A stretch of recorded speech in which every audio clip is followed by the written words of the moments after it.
Hello good evening पिले माने तुम समस्त को आज वीडियो रे स्वागत।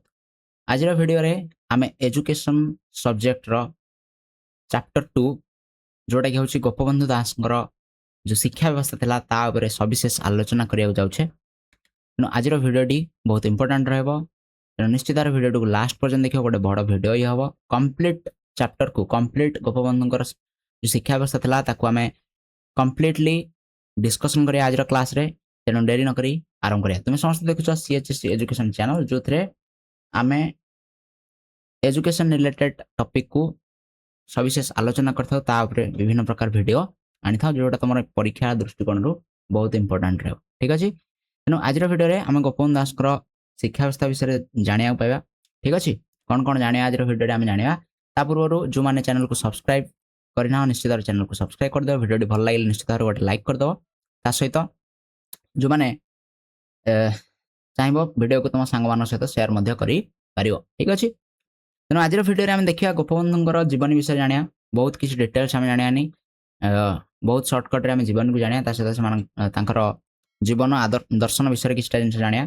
ठीक अच्छे ये दुटा जिन सरला आम शिक्षा दर्शन बा जो शिक्षा व्यवस्था था गोपबंधु दास आम आलोचना करवा। से शिक्षार अर्थ लक्ष्य पाठ्यक्रम ता सहित सहपाठ्यक्रम शिक्षादान प्रणाली श्रृंखला व्यवस्था केमी थिला शिक्षकों भूमिका कौन थी नारी शिक्षा विषय गोपबंधु कौन मत था आ गोपबंधु शिक्षा व्यवस्था जदि बंद हो जाए कहीं बंद हो जाए कारण गुड़ी को आम पूरा डिटेल्सली डिस्कसन कर जाइए। ठीक अच्छे तेना निश्चित भाव तुम नोट नहीं बसी जाओ जब तुम कौन जगह इंपोर्टेंट लगे निश्चित भाव तुम कौन कर नोट कर। ठीक अच्छे तेणु वीडियो को आरंभ करें। आम जानी गोपबंधु दास निश्चित भाव ओडार जिते सब वरिष्ठ आमर थे व्यक्ति विशेष जिते सब स्वाधीनता संग्राम थे ओडार साधारणतः से गोपबंधु दास अवदान निश्चित भाव महत्वपूर्ण। गोपबंधु दास से निश्चित भाव जड़े अन्यतम व्यक्ति विशेष आम कहीपर। ठीक अच्छे गोपबंधु दास कौन करना आम ओडिया जातिर इतिहास रे एक स्वतंत्र अध्याय कहले कम हम ना। ठीक अच्छे तेणु जो थे गोपबंधु दास चेष्टा कर जाति को सब कौन करने ना आग को आग को नापी आशार लोक मान ओडार पिला प्रभाव पकड़ापी से गोटे शिक्षा व्यवस्था आरंभ करते जहाँ को आम सत्यवादी वन विद्यालय कही था। ठीक अच्छे तो से व्यक्ति विशेष आई शिक्षा व्यवस्था विषय आज आम जाने। गोपबंधु दास जन्म हुए 1877 अक्टोबर 2 तारिख में कौटी ना पुरी जिलार सत्यवादी थाना अंतर्गत सुआंड नामक ग्राम गोपबंधु जन्म ग्रहण हुए। ठीक अच्छे पिता ना था दैतारी दास माता ना था स्वर्णमयी देवी आउ पीयूसी जे लालन पालन करते ना कमला देवी। ठीक अच्छे माता मृत्यु पर कमला देवी कौन कर गोपबंधु को लालन पालन कर। ठीक अच्छे पिलादिन बहुत धर्मपरायण ईश्वर विश्वासी गुणर अधिकारी 12 वर्ष बयस बह हो जाए। ठीक है से समय बाल्य विवाह प्रचलन था तो 12 वर्ष बयस बह हो जाए। प्राथमिक शिक्षा शेष कर पुरी जिला उच्च इंग्राजी विद्यालय में पाठ पढ़ी थे। ठीक अच्छे आ 1899 मसीह मैट्रिक पास कले आपर रेभेन्सा कॉलेज रे कला विषय अध्ययन करने से कौन कर ना लिखुं रेभेन्सा कॉलेज जोटा कटक रही। ठीक अच्छे 1904 रे बीए पास कर बीएल परीक्षा से कौन कर कलिकता पास कर। ठीक अच्छे बीएल बोले आम साधारणतः आईन कथा कहे आम आईन तो गोपबंधु जड़े आईनजीवी थे गांधीजी भाया तेणु ये लॉ पढ़ी आईन पढ़ी। ठीक अच्छे तो सही समय ओडिया श्रमिक मान समस्या समाधान ओडिया श्रमिक संघ नामक गोटे अनुष्ठान से गठन कर 1906 मसीह से आईन डिग्री हासिल कर।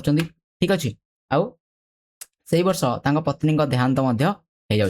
बाल्यकाल माता कॉलेज पढ़ुवा समय संतान आउ पास करिया समय पत्नी वियोग हो तो यहाँ निश्चित भाव में गोपबंधु गोटे विभिन्न मनीष रूपांतरित कर। ठीक अच्छे मात्र 30 वर्ष बयस कर्मयोगी सन्यासी जीवन आरंभ हो शिक्षा और समाज सेवा जीवन को से उत्सर्ग कर शिक्षा सहित आ समाज सेवा सहित से बहुत जड़ित रही थे। ठीक अच्छे गोपबंधु समाज सेवा बहुत प्रसिद्ध बोले आम कहीपर। ठीक अच्छे 1909 मसीह कौन हो सत्यवादी वन विद्यालय को प्रतिष्ठा कर शिक्षा व्यवस्था आरंभ हो 1909 मसीह आ 1916 मसीह से ओडिशा व्यवस्था बिहार ओडिशा से समय था व्यवस्थापक सभार सभ्य भाव में निर्वाचित होती। 1920 मसीह से कौन कर जातीय कांग्रेस जोग दौरान असहयोग आंदोलन ओडार नेतृत्व नौ ब्रिटिश सरकार द्वारा से बंदी होती हजारीबाग जेल कारादंड भोगी बुझेगा। विभिन्न लेखा गोपबंधु जड़े कवि रूप में परिचित कारा कविता बंदीर आत्मकथा भली विभिन्न प्रकार रचना रही। 1924 से कारागार मुक्त हो कांग्रेस प्रादेशिक सम्मेलन में जोग दौरान आचार्य प्रफुल्ल चंद्र घोषଙ୍କ ଦ୍ୱାରା ତାଙ୍କୁ ଉତ୍କଳମଣି ନାମରେ ସମ୍ବୋଧିତ ମଧ୍ୟ କରାଯାଉଛି। ଏଟା ଇମ୍ପୋର୍ଟାଣ୍ଟ ମନେ ରଖିବ ଯେ କିଏ ତାଙ୍କୁ କଣ କରିଥିଲେ ଉତ୍କଳମଣିର ଆଖ୍ୟା ଦେଇଥିଲେ ଉପାଧି ଦେଇଥିଲେ ଠିକ ଅଛି। ତେଣୁ ଆଚାର୍ଯ୍ୟ ପ୍ରଫୁଲ୍ଲ ଚନ୍ଦ୍ର ଘୋଷ ତାଙ୍କୁ ଉତ୍କଳମଣି ନାମରେ ସମ୍ବୋଧିତ କରିଛନ୍ତି। 1928 ରେ ଲାହୋର ଅଧିବେଶନରୁ ଫେରି ସେ କଣ ଭୀଷଣ ଅସୁସ୍ଥ ହୋଇ ପଡୁଛନ୍ତି ଆଉ 19 ରେ 1000 ହେଇଯାଇଛି। 1928 ଜୁନ 17 ରବିବାର ଦିନ କଣ ହଉଛି ନା 51 ବର୍ଷ ବୟସରେ ତାଙ୍କର କଣ ହଉଛି ନା ମୃତ୍ୟୁ ହଉଛି। ସେଦିନ ଥିଲା କଣ ପୁରୀ ରଥଯାତ୍ରାର ପୂର୍ବ ଦିନ ସନ୍ଧ୍ୟାରେ ସତ୍ୟବାଦୀ ଠାରେ ତାଙ୍କର କଣ ହଉଛି ମୃତ୍ୟୁ ଘଟୁଛି। ତ ନିଶ୍ଚିତ ଭାବରେ ଗୋପବନ୍ଧୁ ଓଡ଼ିଶାର ଜାତୀୟ ଜୀବନକୁ ପ୍ରଭାବିତ କରିବା ପାଇଁ ସମ୍ପୂର୍ଣ୍ଣ ରୂପେ ଚେଷ୍ଟା କରିଛନ୍ତି ଆଉ ସମ୍ପୂର୍ଣ୍ଣ ଜୀବନକୁ ସେ ଓଡ଼ିଆ ଜାତି ପାଇଁ କଣ କରୁଛନ୍ତି ଉତ୍ସର୍ଗୀକୃତ କରୁଛନ୍ତି ଠିକ ଅଛି। ନେକ୍ସଟ ଜାଣିବା ତାଙ୍କ ଜୀବନର କିଛିଟା ଦର୍ଶନ ଠିକ ଅଛି। ଫିଲୋସଫି ଲାଇଫ ଫିଲୋସଫି ଆମେ କହିପାରିବା। ଯଦି ଦେଖିବା ଦର୍ଶନ ଶାସ୍ତ୍ର କଥା ଗୋପବନ୍ଧୁ ଜଣେ ବିଖ୍ୟାତ ଦାର୍ଶନିକ ନଥିଲେ କିନ୍ତୁ କେତେକ ନୀତି ନିୟମ ଦ୍ୱାରା ତାଙ୍କ ଜୀବନ ମଧ୍ୟ ପରିଚାଳିତ होता से गांधीजी द्वारा बहुत भाव में अनुप्राणित थे गांधीजी चिंताधारा अनुप्राणित थे ठीक अच्छे से केतना नियम आम कह प्रथम हूँ भगवत प्रीति भगवान प्रति बहुत कौन था ना भल पाइबा था भगवान प्रति बहुत भक्ति था गोपबंधुकर से जन भक्त साधक धर्मपरायण व्यक्ति रूपे परिचित थे ठीक अच्छे ईश्वर निकट संपूर्ण रूपे समर्पित थे।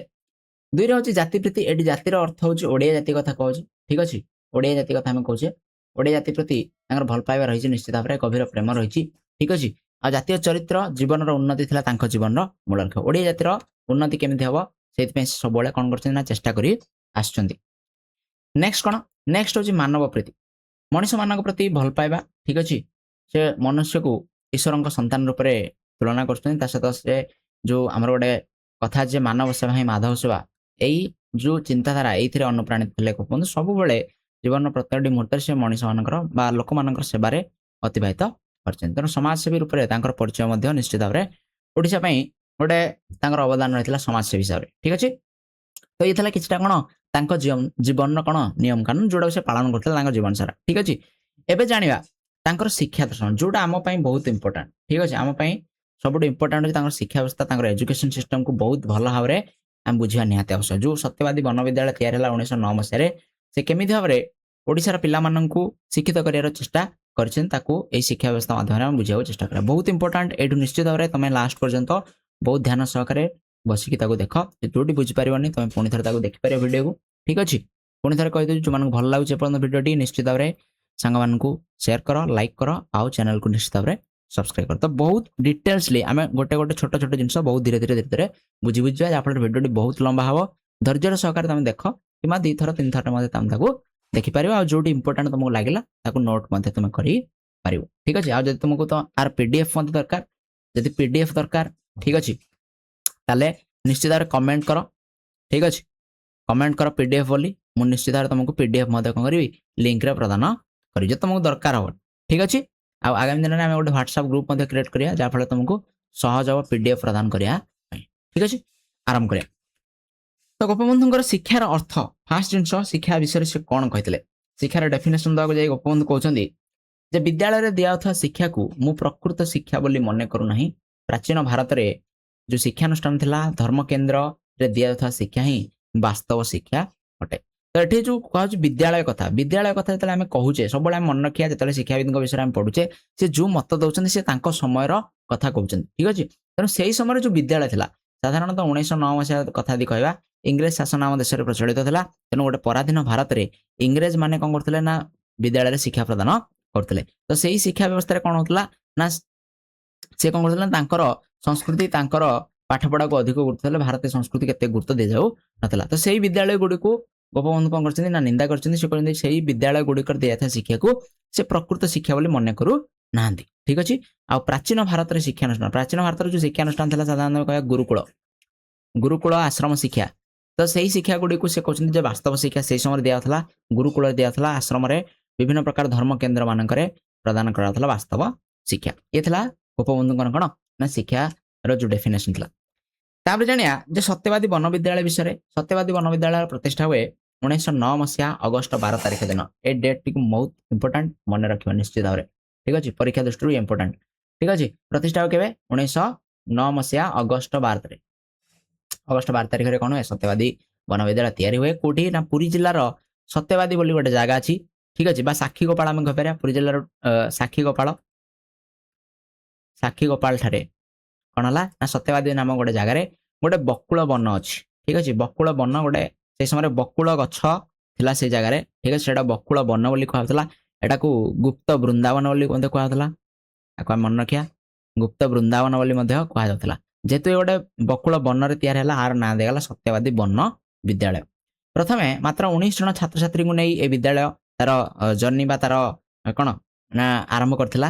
ଠିକ ଅଛି, ଆଉ ଆଚାର୍ଯ୍ୟ ହରିହର ଦାସ, ପଣ୍ଡିତ ଗୋଦାବରୀ ମିଶ୍ର, ପଣ୍ଡିତ ନୀଳକଣ୍ଠ ଦାସ, ପଣ୍ଡିତ କୃପାସିନ୍ଧୁ ମିଶ୍ର ଭଳି କିଛି ବରିଷ୍ଠ ବ୍ୟକ୍ତିବିଶେଷ ଏଠି ଶିକ୍ଷକତା କରିବା ପାଇଁ ଆଗେଇ ଆସିଥିଲେ, ଯିଏ ନିଜର ଚାକିରିକୁ ଛାଡ଼ି ଏଠି ଶିକ୍ଷକତା କରିବା ପାଇଁ ଆଗେଇ ଆସିଥିଲେ। ତ ଏଇ ଯୋଉ 5 ଜଣ ଶିକ୍ଷକ ଥିଲେ ଏମାନଙ୍କୁ ପଞ୍ଚସଖା କୁହାଯାଉଥିଲା। ଏଇଟା ମଧ୍ୟ ଇମ୍ପୋର୍ଟାଣ୍ଟ, ପଞ୍ଚସଖା କୁହାଯାଉଥିଲା। ଠିକ ଅଛି, ତ ଏଇ 5 ଜଣ ନାଁକୁ ଆମେ ମନେ ରଖିବା, ଆଚାର୍ଯ୍ୟ ହରିହର ଦାସ, ପଣ୍ଡିତ ଗୋଦାବରୀ ମିଶ୍ର, ପଣ୍ଡିତ ନୀଳକଣ୍ଠ ଦାସ, ପଣ୍ଡିତ କୃପାସିନ୍ଧୁ ମିଶ୍ର ଆଉ ପଣ୍ଡିତ ଗୋପବନ୍ଧୁ ଦାସ। ଏ 5 ଜଣଙ୍କୁ ପଞ୍ଚସଖା ସେଇ ସମୟରେ କୁହାଯାଇଥିଲା। ଏମାନେ କ'ଣ କରିଥିଲେ ନା ସେ ବିଦ୍ୟାଳୟରେ କ'ଣ ଶିକ୍ଷକତା କରିବା ପାଇଁ ଆଗେ ଆସିଥିଲା ଆଉ ବହୁତ ବଢିଆ ଭାବରେ ସେ ଶିକ୍ଷା ବ୍ୟବସ୍ଥା ପରିଚାଳିତ ହେଉଥିଲା। ଶିକ୍ଷାର ଲକ୍ଷ୍ୟ କ'ଣ କ'ଣ ଥିଲା? ଏଇ ଯୋଉ ସତ୍ୟବାଦୀ ଶିକ୍ଷା ପ୍ରଦାନ କରାଯାଉଥିଲା ତାର ଲକ୍ଷ୍ୟ କ'ଣ ଥିଲା ତାକୁ ଜାଣିବା। ପ୍ରଥମେ ଲକ୍ଷ୍ୟ ଥିଲା ଚରିତ୍ର ଗଠନ, ଉତ୍ତମ ଚରିତ୍ର ଗଠନ ଉପରେ ଗୁରୁତ୍ୱ ଦିଆଥିଲା। ପିଲାମାନଙ୍କର ସାଧୁତା, ନିଷ୍ଠାପରତା, ସତ୍ୟବାଦିତା, ସହଯୋଗିତା, ସମୟାନୁବର୍ତ୍ତିତା ଭଳି ବିଭିନ୍ନ ପ୍ରକାର ଗୁଣର ବିକାଶ କରିବା ଉପରେ ଏଠି ଗୁରୁତ୍ୱ ଦିଆଥିଲା ସତ୍ୟବାଦୀ ବିଦ୍ୟାଳୟରେ। ଠିକ ଅଛି, ସେକେଣ୍ଡ ପଏଣ୍ଟ କ'ଣ ନା ଶିଶୁର ପୂର୍ଣ୍ଣାଙ୍ଗ ବିକାଶ ସମ୍ପୂର୍ଣ୍ଣ ରୂପେ ଶାରୀରିକ, ମାନସିକ, ବୌଦ୍ଧିକ, ଆଧ୍ୟାତ୍ମିକ, ସାମାଜିକ ଆଦି ଦିଗ ଗୁଡ଼ିକର ବିକାଶ ସାଧନ କରିବା ଉପରେ ମଧ୍ୟ ଗୁରୁତ୍ୱ ଦିଆଯାଉଥିଲା। ଠିକ ଅଛି, ଦୁଇଟା ଲକ୍ଷ୍ୟ ଆମେ ଜାଣିଲେ। ପ୍ରଥମେ କହିଲେ ଯେ ଚରିତ୍ର ଗଠନ, ଉତ୍ତମ ଚରିତ୍ର ଗଠନ ଶିଶୁର, ଯାହାଫଳରେ କିଛି ଭଲ ଗୁଣ ଶିଶୁକୁ ଶିଖାଯାଉଥିଲା, ସେଇ ଭଲ ଗୁଣ ଗୁଡ଼ିକର କେମିତି ବିକାଶ ହେଇପାରିବ ତା ଉପରେ ଗୁରୁତ୍ୱ ଦିଆଯାଉଥିଲା। ସେକେଣ୍ଡରେ କହିଲେ ଶିଶୁର ସମ୍ପୂର୍ଣ୍ଣ ବିକାଶ କରିବା, ପୂର୍ଣ୍ଣାଙ୍ଗ ବିକାଶ କରିବା, ଯେମିତି ଗାନ୍ଧିଜୀ କହିଥିଲେ ସର୍ବାଙ୍ଗୀନ ବିକାଶ କଥା, ଗୋପବନ୍ଧୁ ମଧ୍ୟ ତା ଉପରେ ଗୁରୁତ୍ୱ ଦେଉଛନ୍ତି। ସବୁ ଦିଗର ବିକାଶ ହେବା ନିହାତି ଆବଶ୍ୟକ। ସେ ଭିତରେ ଶାରୀରିକ, ମାନସିକ, ବୌଦ୍ଧିକ, ଆଧ୍ୟାତ୍ମିକ, ସାମାଜିକ, ଆବେଗିକ ଭଳି ଦିଗ ଗୁଡ଼ିକର ବିକାଶ ସାଧନ ନିହାତି ଭାବରେ କରାଯିବା ଆବଶ୍ୟକ। ଆଉ ଏଇ ଦିଗ ଗୁଡ଼ିକର ବିକାଶ ପାଇଁ କ'ଣ କ'ଣ ପଦକ୍ଷେପ ନିଆଯାଇଛି ସେ ସ୍କୁଲରେ ତାକୁ ମଧ୍ୟ ଆମେ ଆଗକୁ ଜାଣିବା। 3 ହେଉଛି ସମାଜ ସେବା। ସମାଜ ସେବା ଶିକ୍ଷାର ଗୋଟେ ବହୁତ ବଡ଼ ଲକ୍ଷ୍ୟ ଥିଲା। ସମାଜ ସେବା ଉପରେ ସମ୍ପୂର୍ଣ୍ଣ ବିଦ୍ୟାଳୟ କ'ଣ ଥିଲା ଗୁରୁତ୍ୱ ପ୍ରଦାନ କରିଥିଲା। ଗୋପବନ୍ଧୁଙ୍କର ଯୋଉ ଚିନ୍ତାଧାରା ଥିଲା ଯେ ମାନବ ସେବା ହିଁ ମାଧବ ସେବା, ଏଇ ଚିନ୍ତାଧାରା ପିଲାମାନଙ୍କ ମନରେ ମଧ୍ୟ ଜାଗ୍ରତ କରିବା କ'ଣ କରୁଥିଲା ନା ଚେଷ୍ଟା କରାଯାଉଥିଲା।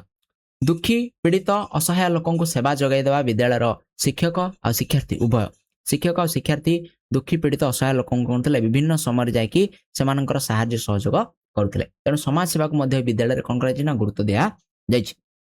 ନେକ୍ସଟ କ'ଣ 4 ଜାଣିବା ସାର୍ବଜନୀନ ଶିକ୍ଷା। ଗୋଟେ ପରାଧୀନ ଭାରତରେ ଯୋଉଠି ଶିକ୍ଷା କେବଳ ଧନିକ ଶ୍ରେଣୀର ଲୋକମାନଙ୍କ ପାଇଁ, କିଛି ସମ୍ଭ୍ରାନ୍ତ ଶ୍ରେଣୀର ଲୋକମାନଙ୍କ ପାଇଁ ପ୍ରଚଳିତ ଥିଲା, କିଛି ସମାଜର ଆଗୁଆ ବର୍ଗର ଲୋକ, ଉଚ୍ଚ ଜାତିର ପିଲାମାନଙ୍କ ପାଇଁ ପ୍ରଚଳିତ ଥିଲା।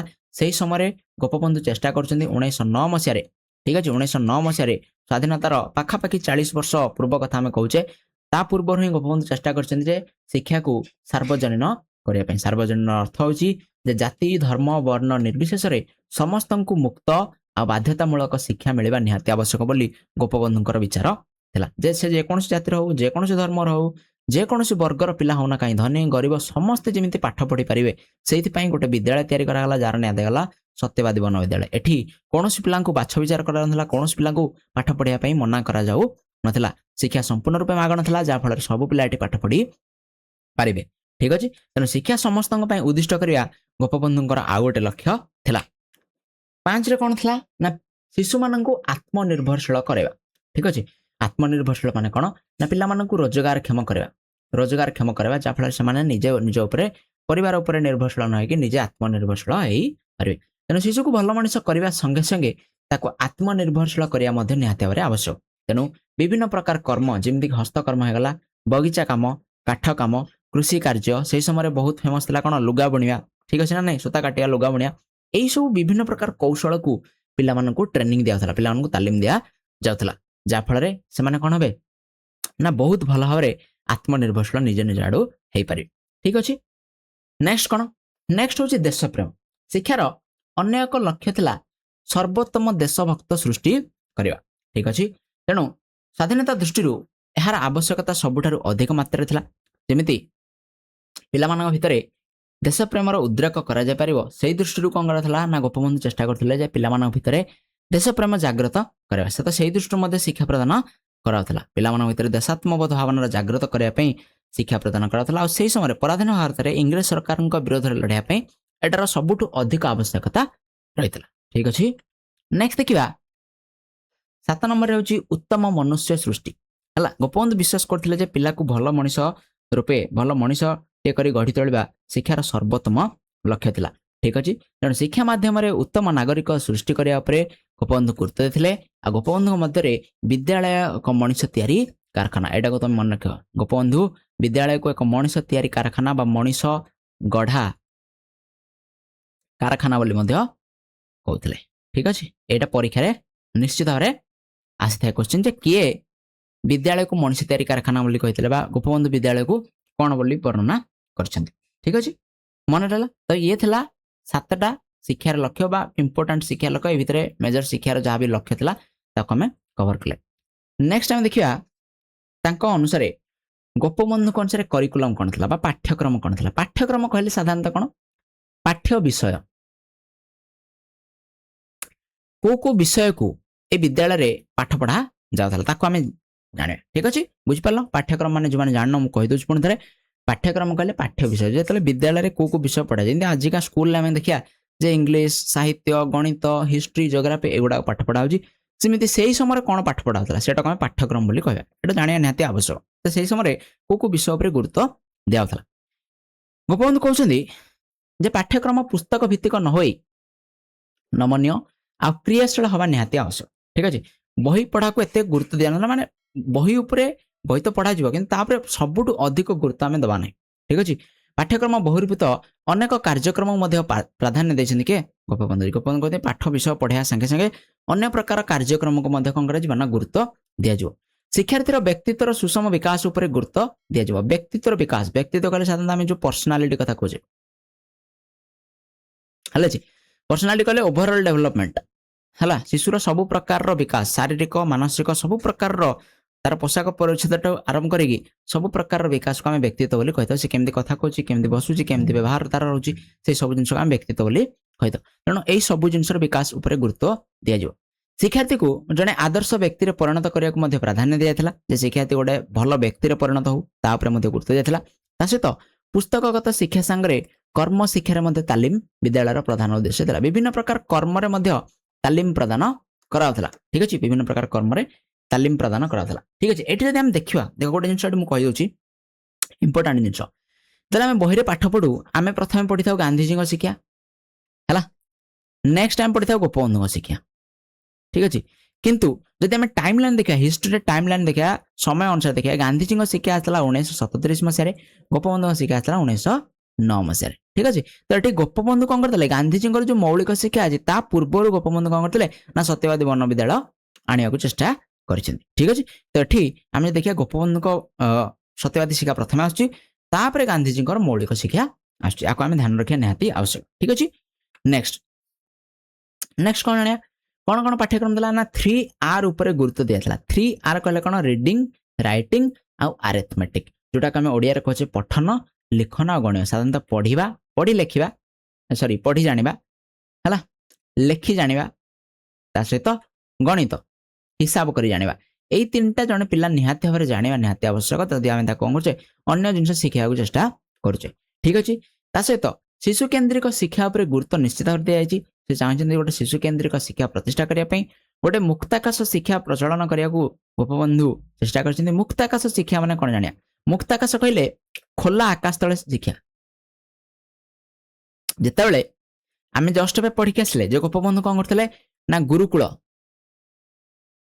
गुरुकुल सिस्टम उपरे गुरुत्व देते गुरुकुल रे केमिति शिक्षा प्रदान करता ताकू जाना निहाती आवश्यक गुरुकुल रे साधारणतः आश्रम थिला हला साधारणतः से आश्रमटा साधारणतः शिक्षकों घर थिला बुझेल ना नहीं साधारणतः सेठी कौन होता सेठी कौन प्रकार क्लास रूम नथला गच्छ मूल रे बसिकी से माने कौन करते संध्याले सकाळे गच्छ मूल रे गच्छ छाई रे बसिकी से माने करते विभिन्न प्रकार वेद शास्त्र ए सब जिंस अध्ययन करते सहित अन्य जीविका से उपार्जन करते जमी जो मैंने पाठ पढ़ी आते से ब्रह्मचारी कहला बाल ब्रह्मचारी बोली कहला से कौन करते ना सेठी जाकि रही पाठ पढ़ते से घर को फेरू नथिले जेपर्यंत शिक्षा कंप्लीट हैनी से घर को फेरू नथिले से कंप्लीट रूप से रहूतिले 10-12 वर्ष सेठी से गुरु आदेश रे गुरु जहाँ भी कहते से जिनस को पालन करते गुरु सेवा करते विभिन्न प्रकार कार्यक्रम से करते जमी कह भिक्षा ग्रहण करिया ठीक अच्छे ना ना गाई चराइबा बुझेला कृषि कार्य करवा जंगल रु काठ आनिबा बुझेला ना पानी आनिबा एई सब बोली विभिन्न प्रकार काम गुड़िक কোମାନେ କରୁଥିଲେ ନା ଛୋଟ ପିଲାମାନେ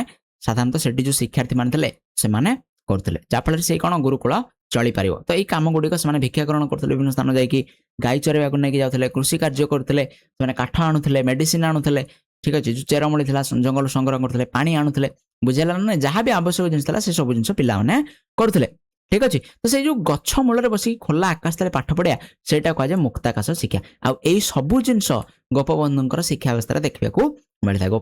ପିଲାମାନେ କ'ଣ କରୁଥିଲେ ନା ଗଛ ଛାଇ, ସେଇ ଯେଉଁ ବକୁଳ ଛୁରିଆନା ଗଛ ଥିଲା ସେଠି ସେଇ ଛାଇରେ ବସିକି ପାଠ ପଢ଼ୁଥିଲେ, ସେମାନେ କୃଷି କାର୍ଯ୍ୟ କରୁଥିଲେ, ପଶୁପାଳନ କରୁଥିଲେ, ବୁଝିଲା ନା ନାହିଁ, ବିଭିନ୍ନ ପ୍ରକାର ଜିନିଷ ବିଷୟରେ, ବିଭିନ୍ନ ପ୍ରକାର ଧନ୍ଦା କେନ୍ଦ୍ରିକ ଶିକ୍ଷା ବିଷୟରେ ସେମାନେ ଶିକ୍ଷା ଗ୍ରହଣ କରୁଥିଲେ, ଠିକ୍ ଅଛି। ତ ଏଠି ଗୋପବନ୍ଧୁଙ୍କର ସତ୍ୟବାଦୀ ବିଦ୍ୟାଳୟ ଆଉ ଗୁରୁକୁଳର ଯେଉଁ ଆଶ୍ରମ ଥିଲା ତା ଭିତରେ କିଛିଟା ସାମଞ୍ଜସ୍ୟ ମଧ୍ୟ ଦେଖିବାକୁ ମିଳିଥାଏ। ଆଶା କରୁଛି ସମସ୍ତେ ମୁକ୍ତାକାଶ ଶିକ୍ଷା ବିଷୟରେ ବୁଝି ପାରିଥିବ। ତା ସହିତ କ'ଣ କ'ଣ ବିଷୟ ପଢ଼ାଥିଲା? ସାହିତ୍ୟ, ଗଣିତ, ଇତିହାସ, ଭୂଗୋଳ, ନଗର ବିଜ୍ଞାନ, ସାଧାରଣ ବିଜ୍ଞାନ, ସଂସ୍କୃତି ହେଇଯାଏ ଏଇଟା, ସଂସ୍କୃତ, ବୁଝିଲା, ଇଂରାଜୀ, ହିନ୍ଦୀ ଆଉ ଅର୍ଥନୀତି ଭଳି ବିଷୟ ଗୁଡ଼ିକ କ'ଣ କରାଥିଲା ନା ପାଠ୍ୟକ୍ରମରେ ସ୍ଥାନ ଥିଲା। ଏଠି ଇମ୍ପୋର୍ଟାଣ୍ଟ ଆମେ ମନେ ରଖିବା ଦରକାର ଯେ ଗୋପବନ୍ଧୁ ଏଠି ଇଂରାଜୀ ଶିକ୍ଷାକୁ ଗୁରୁତ୍ୱ ଦେଇଛନ୍ତି, ଇଂଲିଶ ଏଜୁକେସନ ମାନେ ଇଂଲିଶ ଗୋଟେ ଟପିକ ରୂପରେ ପଢ଼ା ହେଉଥିଲା, ଠିକ୍ ଅଛି। କିନ୍ତୁ ଗାନ୍ଧୀଜୀ ଇଂଲିଶକୁ କମ୍ପ୍ଲିଟ ରୂପରେ ମନା କରିଛନ୍ତି, ଏଟାକୁ ତମେ ମନେ ନିହାତି ଭାବରେ ରଖିବ, ଠିକ୍ ଅଛି। ଗଲା ତ ଏଠି କ୍ୱେଶ୍ଚିନ୍ ଆସିବ, କିଏ ସମ୍ପୂର୍ଣ୍ଣ ରୂପେ ଇଂରାଜୀ ଶିକ୍ଷାକୁ ଅବହେଳା କରିଥିଲେ? ସେଟା ହେଉଛି ଗାନ୍ଧୀ। ଗୋପବନ୍ଧୁ ଲେଖିବା ନାହିଁ, ଗୋପବନ୍ଧୁଙ୍କର ଶିକ୍ଷା ବ୍ୟବସ୍ଥାରେ ଇଂରାଜୀ ଶିକ୍ଷାର ବ୍ୟବସ୍ଥା ଥିଲା, ଠିକ୍ ଅଛି। ନେକ୍ସଟ କ'ଣ? ଏଇ ଯେଉଁ ପାଠ୍ୟକ୍ରମ ସହିତ ଯେଉଁ ବିଷୟ ସହିତ କିଛିଟା କାର୍ଯ୍ୟକ୍ରମ ଥିଲା, ଯେମିତି ସୂତା କଟା, ଏଟା ଲୁଗା ବୁଣିବା, ସିଲାଇ ହେଇଗଲା, ହସ୍ତକର୍ମ ହେଇଗଲା, ବଗିଚା କାମ ହେଇଗଲା, କୃଷି, ଏଇଭଳି ବିଭିନ୍ନ ପ୍ରକାରର କାର୍ଯ୍ୟକ୍ରମକୁ ପିଲାମାନଙ୍କୁ ତାଲିମ ଦିଆଯାଉଥିଲା, ଯାହାଫଳରେ ସେମାନେ ନିଜେ ଆତ୍ମନିର୍ଭରଶୀଳ ହୋଇପାରିବେ, ସେମାନେ ରୋଜଗାରକ୍ଷମ ହୋଇପାରିବେ, ଆ ଉପରେ ଗୁରୁତ୍ୱ ଦିଆଯାଉଥିଲା, ଠିକ୍ ଅଛି। ଆଶା କରୁଛି ଏବଂ ସମସ୍ତଙ୍କର ମନେ ଥିବ, ଯେଉଁମାନଙ୍କର ଭିଡ଼ିଓଟି ଭଲ ଲାଗୁଛି ନିଶ୍ଚିତ ଭାବରେ ଲାଇକ୍ କରିବ, ସବସ୍କ୍ରାଇବ୍ କର ଚ୍ୟାନେଲକୁ, ଠିକ୍ ଅଛି। ଆଉ +2 ସେକେଣ୍ଡ ପିଲାଙ୍କ ସହିତ ନିଶ୍ଚିତ ଭାବରେ ସେୟାର କରିବ, ଠିକ୍ ଅଛି। ତ ଭିଡ଼ିଓରେ ଏମ୍ ରଖିବା ଆମେ ନିଶ୍ଚିତ ଭାବରେ ଯେ 200 ଲାଇକ୍ର ଆମେ ଏମ୍ ରଖିବା, ଠିକ୍ ଅଛି। ତାପରେ ଆମେ ଜାଣିବା ସହ ପାଠ୍ୟକ୍ରମ ବା କରିକୁଲମ୍, କୋ କରିକୁଲାର ଆକ୍ଟିଭିଟି, ଠିକ୍ ଅଛି। କୋ କରିକୁଲାର ଆକ୍ଟିଭିଟିକୁ ଆମେ ଜାଣିବା ନିହାତି ଆବଶ୍ୟକ। ସହ ପାଠ୍ୟକ୍ରମ କାର୍ଯ୍ୟାବଳୀ, ପାଠ୍ୟକ୍ରମ ସହିତ ସହ ପାଠ୍ୟକ୍ରମର ମଧ୍ୟ ଇମ୍ପୋର୍ଟାନ୍ସ ରହିଛି ଗୋପବନ୍ଧୁଙ୍କ ଶିକ୍ଷା ବ୍ୟବସ୍ଥାରେ। ବହୁତ ଗୁଡ଼ିଏ ସହ ପାଠ୍ୟକ୍ରମ ଅଛି, ଆମେ ଗୋଟେ ବୁଝି ଯିବା। ପ୍ରଥମ ସହ ପାଠ୍ୟକ୍ରମ ଥିଲା ତର୍କ ସଭା, ଡିବେଟ୍, ଯୋଉଟାକୁ ଆମେ ଇଂରାଜୀରେ କହିଥାଉ, ଠିକ୍ ଅଛି। ତର୍କ ସଭା ଶିକ୍ଷାର୍ଥୀମାନଙ୍କର ତାର୍କିକ ମନୋଭାବର ବିକାଶ କରିବା ପାଇଁ ଆୟୋଜନ କରାଯାଉଥିଲା। ଏହି ତର୍କ ସଭା ପ୍ରତି ଶନିବାର ଦିନ ଆୟୋଜନ କରାଯାଉଥିଲା, ଆଉ ଏଇଟା ସମସ୍ତଙ୍କ ପାଇଁ ବାଧ୍ୟତାମୂଳକ ଥିଲା। ଶିକ୍ଷକ ଏବଂ ଶିକ୍ଷାର୍ଥୀ ଏଠି ସମସ୍ତେ ଯୋଗ ଦେବାକୁ ବାଧ୍ୟତାମୂଳକ ଥିଲା, କେହି ଏଠି ବାହାନା କରିବେନି ଯେ ଆମେ ଯୋଗ ଦେବୁ ନାହିଁ, ବୁଝିଲା। ତେଣୁ ସମସ୍ତେ ସେଇ ତର୍କ ସଭାରେ ଆସିକି ଯୋଗ ଦେବାର କ'ଣ ଗୁରୁତ୍ୱ ଦିଆଯାଉଥିଲା। ଆଉ ସବୁବେଳେ ମନେ ରଖିବା, ଯାହା ବି କାର୍ଯ୍ୟକ୍ରମ ବିଦ୍ୟାଳୟରେ ହେଉଥିଲା ସେ ସବୁ କାର୍ଯ୍ୟକ୍ରମକୁ ଉଭୟ ଶିକ୍ଷକ ଆଉ ଶିକ୍ଷାର୍ଥୀ ଉଭୟ କ'ଣ କରୁଥିଲେ? ପରିଚାଳନା କରୁଥିଲେ। ଯେମିତି ଆମେ ତର୍କ ସଭା କଲେ, ତର୍କ ସଭାରେ ଉଭୟ ପାର୍ଟିସିପେଟ୍ କରୁଥିଲେ।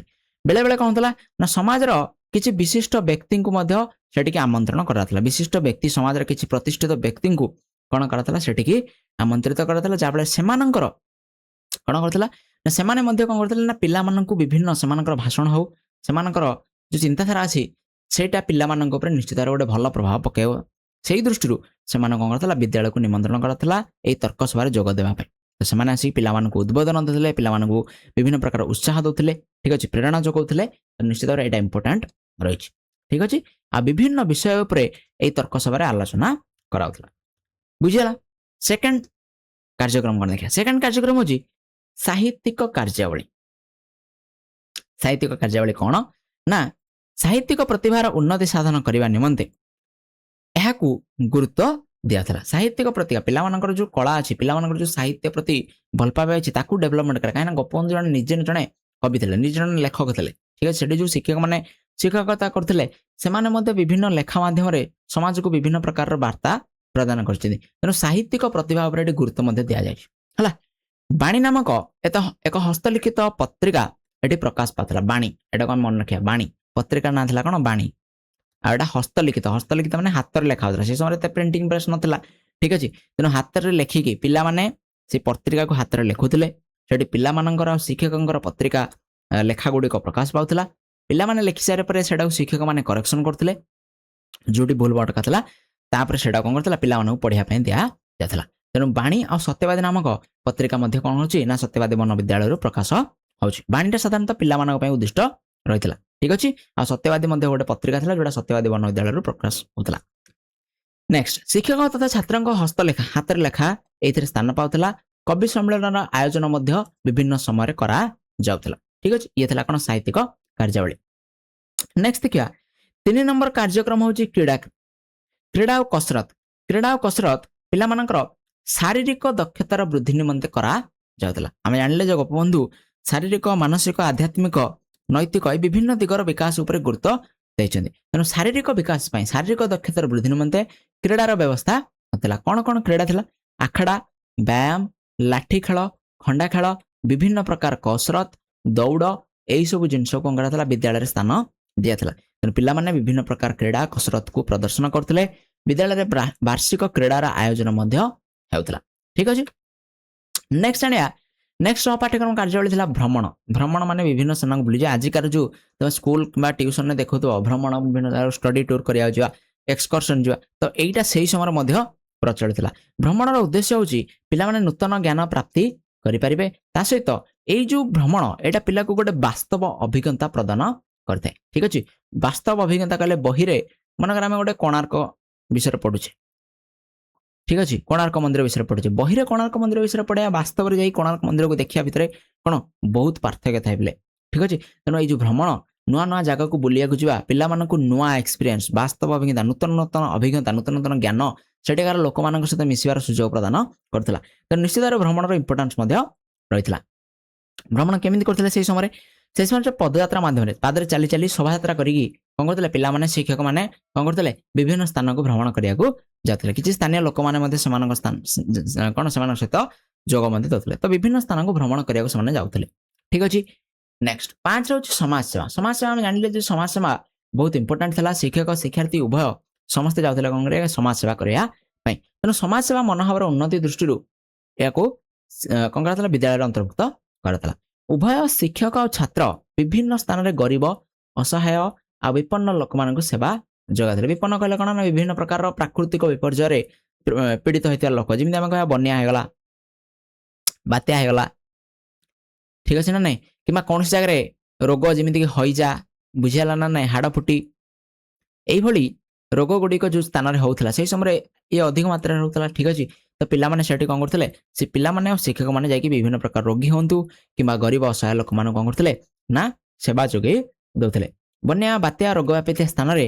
समान सेवा जोगे दउथिले ता सहित कि विभिन्न प्रकार रो मेला महोत्सव जेंति पुरी रे रथयात्रा होतला फेमस बुझियाला ना नै वार्षिक महोत्सव गला मेला महोत्सव गुडी कर मध्य शिक्षक शिक्षार्थी माने स्वेच्छासेवी भाव रे कोन करथिले ना सेठी जाई कार्य करथिले सेठी जहा भी साहाय्य सहयोग होतला ताकू जोगेई दउथिले तेनो समाज सेवा इंपोर्टेंट थिला पिलाटी दिनरु पिलाने जेंति समाज सेवा को शिखबे आकू सेति पई गुरुत्व दिया थिला नेक्स्ट जानिया वृत्तिगत शिक्षा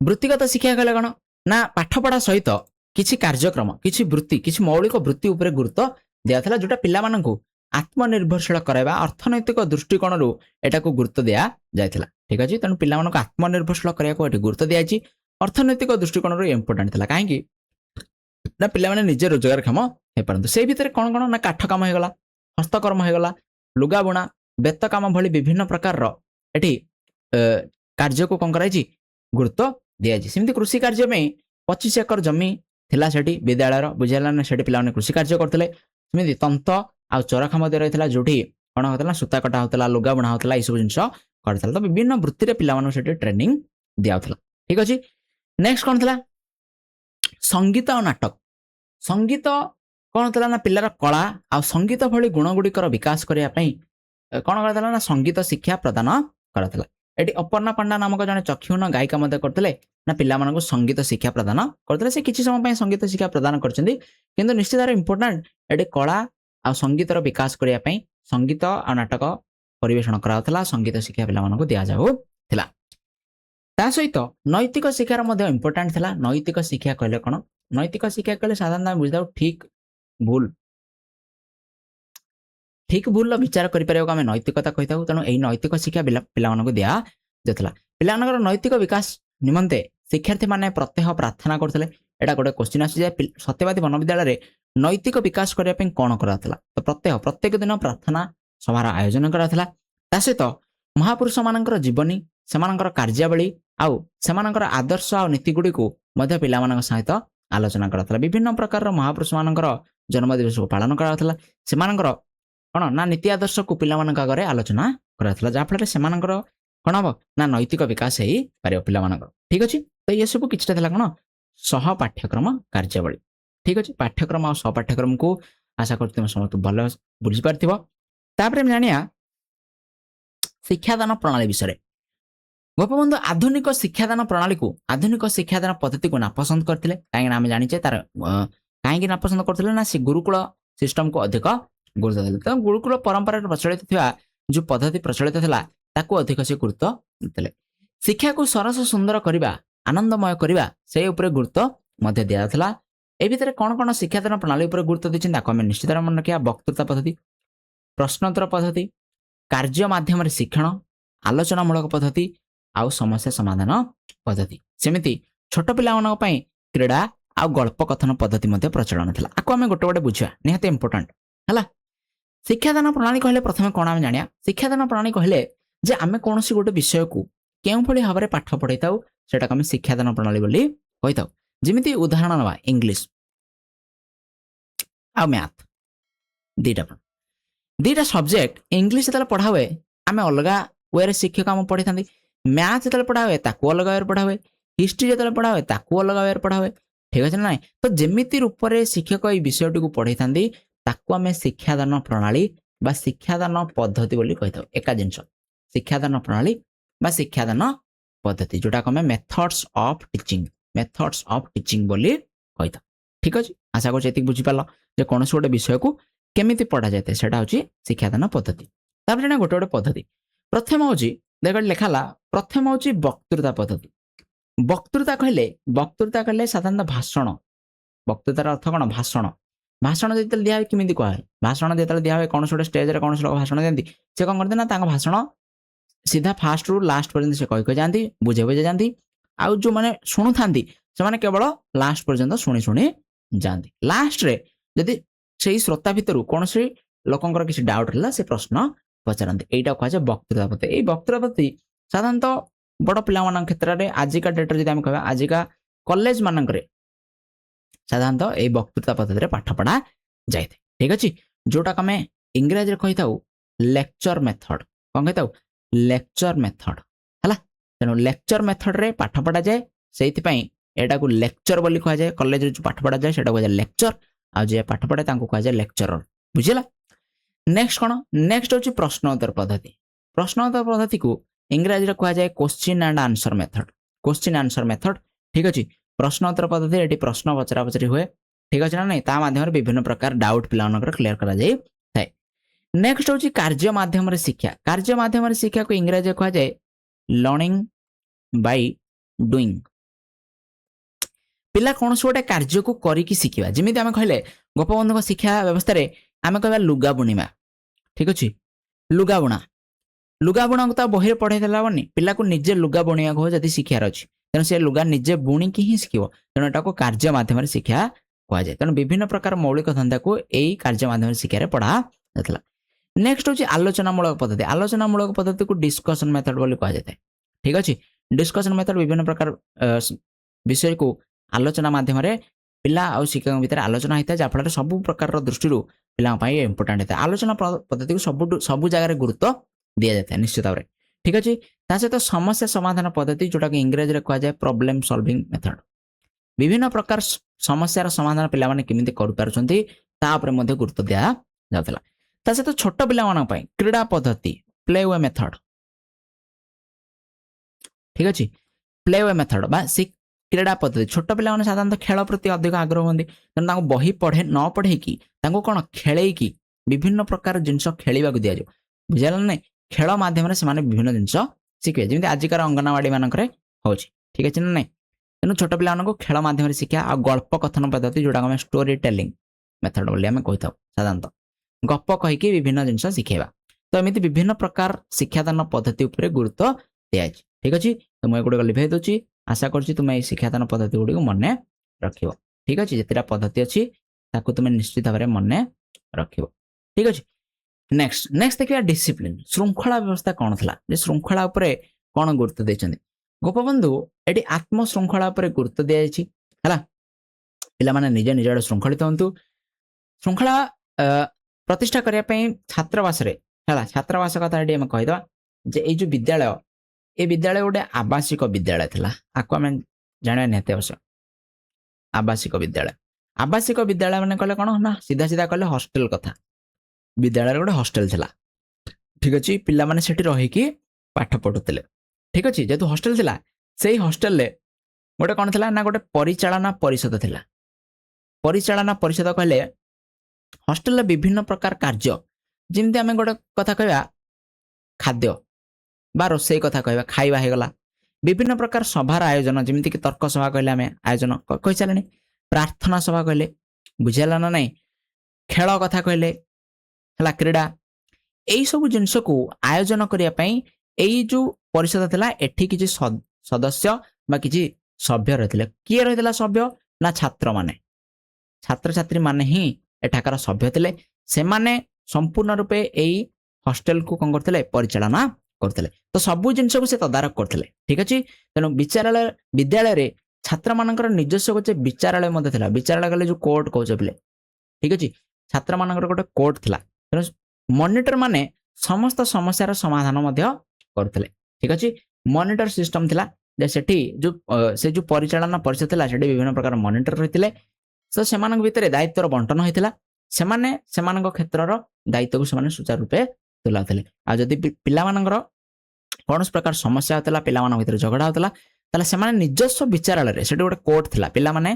निजर समस्यार समाधान निजे करथिले जदि पिला माने कौन समस्यार समाधान करि पार नथिले ताले शिक्षक माने मध्ये कोन करथिले ना सेठी पिला मानकु सहाय्य करथिले ठीक अछि तो ए भेला डिसिप्लिन सिस्टम रहितला श्रृंखला व्यवस्था रहितला आत्म श्रृंखला पर एठी गोपबंधु कोन करछन्ती निश्चित भाव गुरुत्व दउछन्ती ठीक अछि नेक्स्ट आने कार्य निर्घंट टाइम टेबल केमिति तयारी करथला जेहेतु एडा गोटे हॉस्टल थिला ठीक अछि हॉस्टल थिला माने 24 घंटार टाइम टेबल निश्चित भाव निर्णय करा जाय केतले उठिबे केतले पाठ पढिबे केतले गाधेबे खाइबे प्रार्थना करिवे ए सब जिंस कोन करथला टाइम टेबल ले बा समय निर्घंट रे स्थान दिया जाथला ए टाइम टेबल विद्यालय द्वारा प्रस्तुत होइतला समयानुवर्तिता प्रति गुरुत्व दिया था जे ठीक समय ठीक काम करिया क्लास को ठीक समय आसिया प्रार्थना ठीक समय करिया ठीक समय सजाता करिया ए सब जिंस प्रतिशोर सजाता करते भोर भोर पिला उठुते नियमित प्रार्थना सभार आयोजन कराला है प्रार्थना सभार शिक्षक मैंने जोग देते शिक्षक मैंने प्रार्थना सभार गुरुत्व बुझाऊे पिला प्रेरणा जोगे देते ठीक अच्छे मंत्र उच्चारण द्वारा जमी गुरुकुल होता वेद शास्त्र मंत्र उच्चारण कराला सेमती विभिन्न प्रकार मंत्र उच्चारण कर प्रार्थना करा जातला प्रार्थनार इंपोर्टेंस रही कहीं नैतिकता दृष्टि नैतिक विकास करने पिलांकर आर इंपोर्टेंस रही ठीक अच्छे आपको बुझिपाल नेक्स्ट जाने शिक्षकों भूमिका बा रोल ऑफ टीचर कौन था रोल ऑफ टीचर आम कहवा जदि गोपबंधु शिक्षकों को बहु उच्च स्थान देते इंपोर्टेंस रही शिक्षकों इंपोर्टेंस को एटी कौन दि जाए शिक्षकों को इंपोर्टेंस दिया गुरुत्व प्रदान करा शिक्षक निहाती भाव शिक्षा व्यवस्था रहा निहाती आवश्यक विद्यालय शिक्षा को त्रिवेणी संगम सह तुलना करा जाए त्रिवेणी संगम पिले कौन तुम जब जानी त्रिवेणी संगम 3टा नदी गंगा जमुना आ सरस्वती यही 3टा नदीर मिलन को त्रिवेणी बोली कहुए त्रिवेणी संगम बोली कहुए साधारणतः सेमती गोपबंधु मध्य विद्यालय जो शिक्षा को ताको त्रिवेणी संगम सह तुलना कर कौन कौन ना शिक्षकों को गंगा शिक्षार्थी को जमुना और शिक्षानुष्ठान को सरस्वती नदी रूप तुलना कराई 3टा नदीर मिलन को ये त्रिवेणी संगम रूप तुलना करागला शिक्षकों विषय से कौन कर शिक्षकों गंगा परी पवित्र शुद्ध महान आ व्यापक होगा उचित बोली से कहते कहीं ना जमी गंगा नदी गोटे गंगा नदी कौन बोली जाना जाए साधारणतः गंगा नदी कौन करते साधारणतः आम जानते गंगा को कौन पवित्रता दृष्टि है पाप क्षय करने दृष्टि जे समाज कौन भारत भूमि ये पाप को निवारण करता है सेमती शिक्षक कौन करता है ना देश बा जातिर कौन करता है ना जो अंधविश्वास रही जो कुसंस्कार रही जो अज्ञानता रही दूरेबार काम करता है किए जड़े शिक्षक करता है ठीक अच्छे तेणु गोटे देश बा जाति को समृद्ध करने शिक्षक भूमिका निहाती भाव में आवश्यक केवल जड़े शिक्षक ही देश जाति को समृद्ध कर तेणु शिक्षक को जड़े द्रष्टा रूप में तुलना करा ठीक अच्छे आशा कर समस्त बुझीपार शिक्षक भूमिका जो तुमको भल लगे निश्चित भाव में वीडियो को लाइक कर शेयर कर सांग सहित सब्सक्राइब कर तापर जानिया टीचर टट रिलेशनशिप बा गुरु शिष्य भितर कौन संपर्क था गुरु शिष्य भितर अत्यंत निबिड़ संपर्क था घनिष्ठ संपर्क था विभिन्न कार्यक्रम रे उभय एकत्र अंशग्रहण करते ये जानीपे जे से भितर संपर्क बहुत क्लोज था ठीक अच्छे ना नहीं शिक्षक मैंने सर्वदा छात्र छात्री मान साहाଯ୍य करते गोटे फ्रेंडली रिलेशनशिप थिला समस्ते प्रत्येक कार्य को कौन करते ना मिलमिशिकी करते जमीक समाज सेवा मिलमिशी करते प्रार्थना मिलमिशी करते तर्क सर आयोजन करता मिलमिशी करते बुझेगा ना नहीं कृषि कार्य लुगा काटिबा बुझेगा पशुपालन ये सब कार्यक्रम जहाँ भी कार्यक्रम था सबुथ शिक्षक और शिक्षार्थी उभयंकर योगदान रही ठीक अच्छे शिक्षक व्यक्तित्व आदर्श छात्र मान प्रेरणा जगाई देउला तो गुरु शिष्य संपर्क निहत गुरुत्वपूर्ण भूमिका रही गुरु शिष्यर संपर्क बहुत निबिड़ बहुत घनिष्ठ रही नेक्स्ट जाना कौन बहुत इंपोर्टाट यहाँ परीक्षा दृष्टिकोण वुमेन एजुकेशन बस नारी शिक्षा विषय झील पिला शिक्षा विषय गोपबंधुकर कौन मत था यही कथा आम कहे 1909 मसीहा कथा जो समय झील पिला शिक्षा नारी शिक्षा पर एत गुरुत्व दि जाऊन तो से भाया समय नारी शिक्षा को दृढ़ समर्थन जन किए गोपबंधु गोपबंधु कहते प्रत्येक नारी शिक्षित हवा निहाती आवश्यक नारी को घर समस्त कार्य तुलाया शिक्षार आवश्यकता रही ठीक अच्छे सहित नारी को सती सावित्री सीता सहित गोपबंधु तुलना कर गोटे सुस्थ पारिवारिक जीवन जापन उभय पुरुष आ नारी शिक्षित हवा निहाती आवश्यक पुरुष नारी उभय शिक्षित हवा दरकार जहाँफल गोटे सुस्थ पारिवारिक जीवन जापन से करें गृह कार्य तुलाइबा घर दायित्व तुलाइबा नारी शिक्षित हवा निहाती आवश्यक होता है ठीक अच्छे ता सहित से कौन कर नारी को सती सीता सावित्री आ सीता सहित तुलना करूँ ठीक अच्छे तेणु ये आम जापारे नारी शिक्षा को ये गुरुत्व दि जाए इंपोर्टान्स रही निश्चित भाव में नारी शिक्षार गोपबंधुकर शिक्षा व्यवस्था या मन रखा ठीक अच्छे तेणु एत सब गोटे बढ़िया शिक्षा व्यवस्था गोपबंधु तैयारी करते भर आम जाना पाइले कौन पाठ्यक्रम जानिले शिक्षादान प्रणाली जानिले नारी शिक्षा विषय जानिले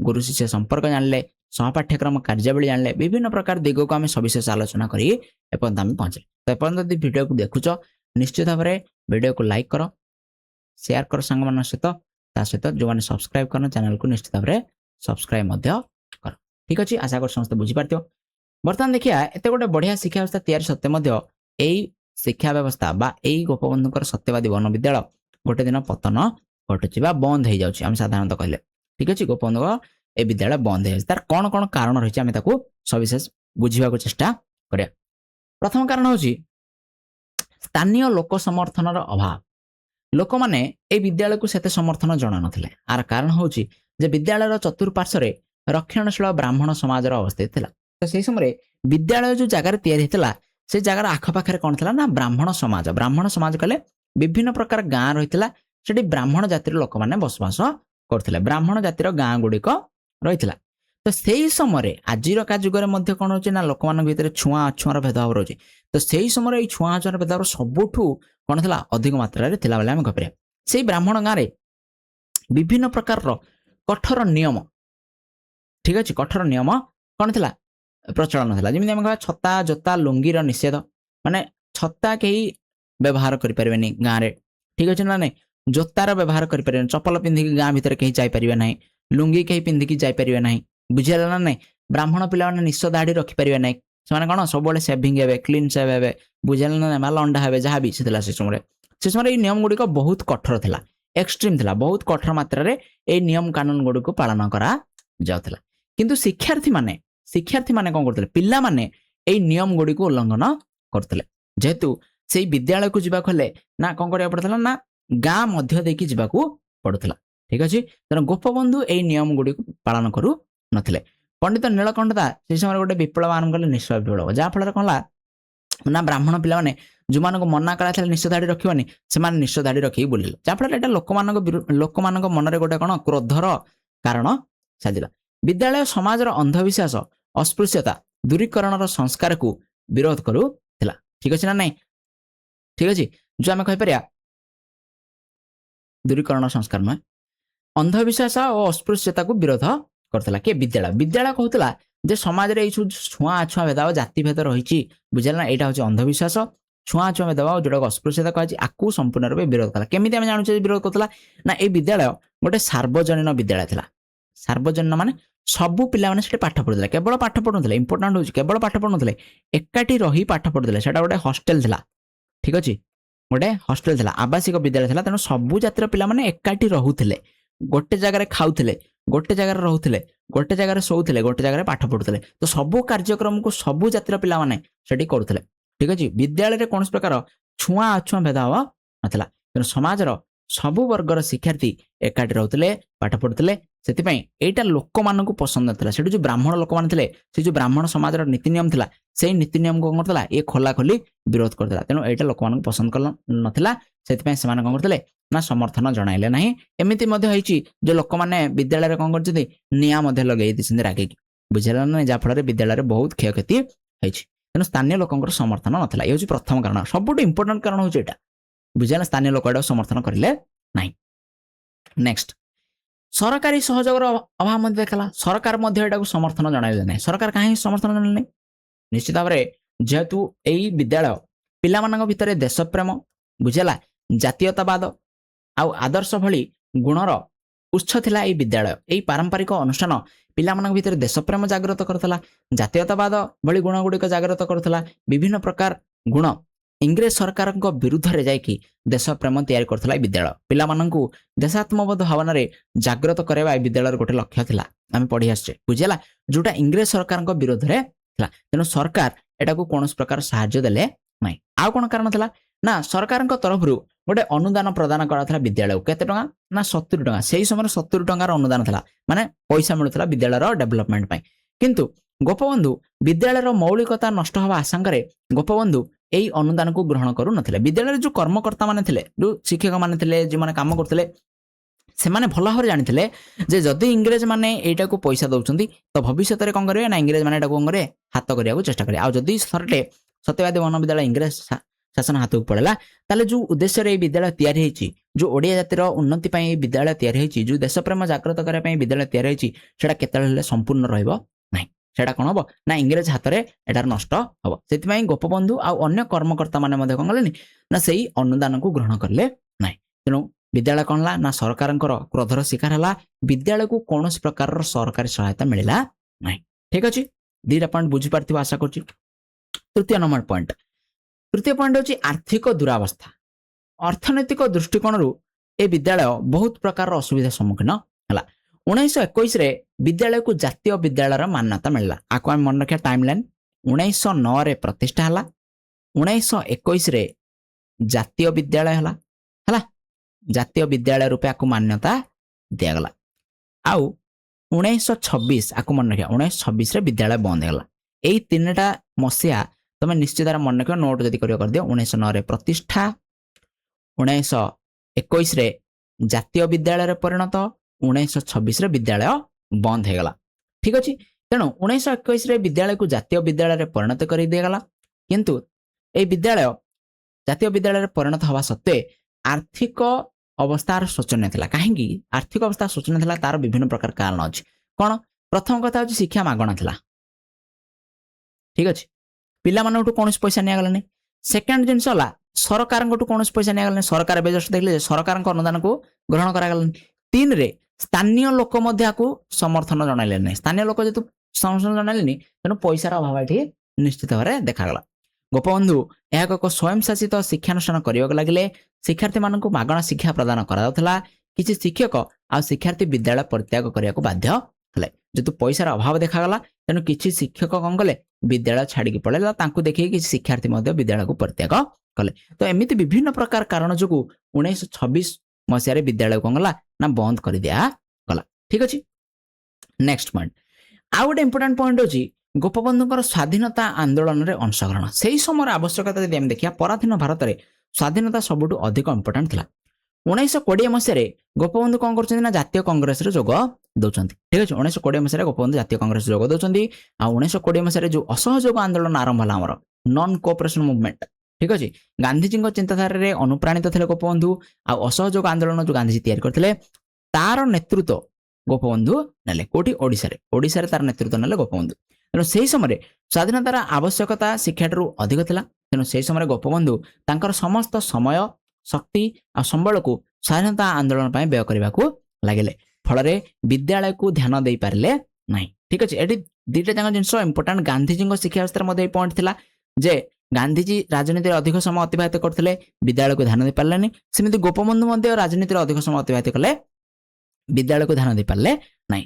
ସେଇଥିପାଇଁ କଣ ହେଲା ନା ବିଦ୍ୟାଳୟ ପରିଚାଳନା ବାଧାପ୍ରାପ୍ତ ହେଲା, ବିଦ୍ୟାଳୟ ପରିଚାଳନା ଠିକ ରୂପରେ ହେଇପାରିଲା ନାହିଁ, ଯାହାଫଳରେ ଧୀରେ ଧୀରେ ବିଦ୍ୟାଳୟର ପତନ ଘଟିଲା।